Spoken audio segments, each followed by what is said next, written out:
Hevdîtinên Hesede, Şamê, gefên Tirkiyeyê û rastiya qadê. Halit Alaçatı.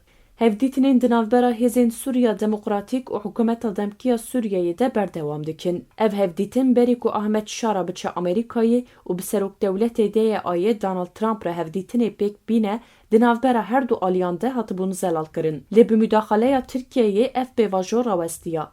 Piştî hevdîtina li Washingtonê Şara jî êdî çi ji hevdîtinê fêm kiribe, xwedî li peymanê derneket.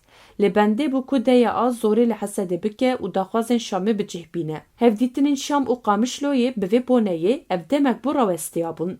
Li gel vê yekê Tirkiye dest bi şerî psîkolojîk kir. Laliyekî helu da bi operasyonên propagandayê nîşan bidin ku Hesede ji pêkanîna peymanê direve û li aliyê din jî nûçeyên operasyonê weşandin ku li navenda saziyên îstixbaratê hatine nivîsandin. Xwestin ku bi şerê taybet bi gelê Kurd baş vegav bidin avêtin.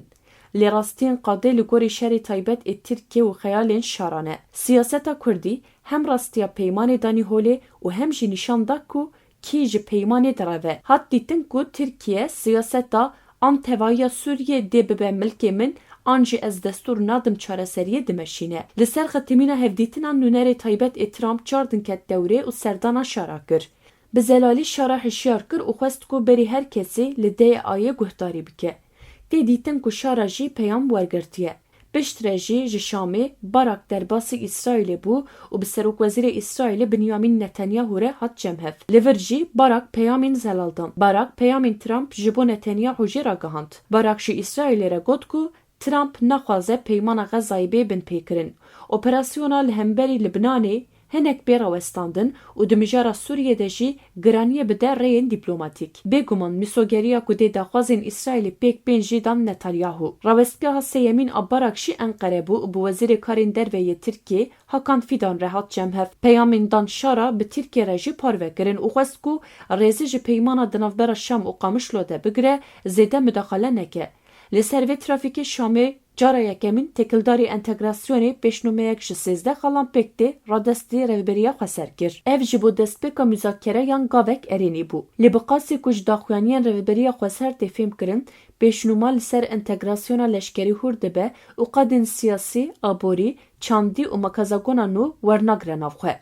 Bêguman ev tiştek ji bo revberiya xwe ser bê qebûlkirin nîne. Divê hemû xalên peymana dehê adarê bihundirîne. Lê ev dikare gav bi gav biçe. Niha Hesede dêwekê 3 tûmenan tev li artêşa Sûriyê bibe. Ango Hesede xweseriya xwe diparêze. Niha divê xweseriya siyasî, makazagon û xalên din jî bên müzakere kirin. Di demekek din de Ingilistanê nûnerek xwe dişîne gel rêveberiya xwe ser. Wekî tê zanîn Londra her çi qas li pêş perdê xuya neke jî mîmarê piştperdê ew e. Bi îhtimaleke mezin dê hewl bide navbênkariya xalên mayî bike. Lê divê bêzanîn ku Londra ku eqilmendê he teşe û Şarayê û heta neçar nebe başiya Kurdan naxwaze. Bi îhtimaleke mezin dê hewl bide daxwazên Tirkiyeyê bisepîne.